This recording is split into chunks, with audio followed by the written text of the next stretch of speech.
Welcome to Zwida Media. If you're new to this channel, please subscribe. Don't forget to like, comment and share. Here's a new video for today. Enjoy.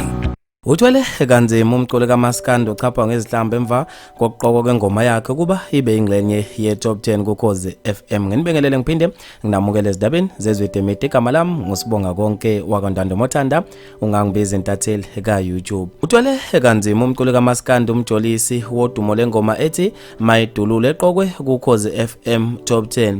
Umjolisi emva kokuvela kwezindaba zokuba ingoma yakhe iyingxenye yezingoma ezizongena kwi-top 10 engomeni yokuhlukanisa unyaka iskipper ku-2024 isibhekise ku-2025. Abantu balokhu bemhlasele njalo ezikhundleni zokuxhumana emva kokuqokwa kwengoma yakhe. Abanye bahlukane phakathi bathi bazovotela umthandeni ngengoma yakhe ethi Good, abanye bathi bazovotela ingoma kaMjolisi ethi Mayidulule. Umjolisi ubese zithintela kubalandeli ngokuba ancome ingoma kaKhuzani ethi Ngena Kulayini. Uthe le ngoma inhle kakhulu futhi ke imnandi, ubengazi ukuthi kanti imnandi kangaka. Babe sebejabula abalandeli baKhuzani basho khona ukuthi bazoyivotela ingoma yakhe kuba kube yiyona ezohlukanisa unyaka. Ube seqhubo komsindo abathandi bamthandeni bathi cha, umjolisi ngathi uzozibangela isicwacwa kubalandeli baMaskandi. Abantu ke basale behlukane phakathi khona lapha ezikhundleni zokuxhumana. Bafethu ke mina ngizofisa nami ukuzokuphala kweni ngalo lo daba khona lapha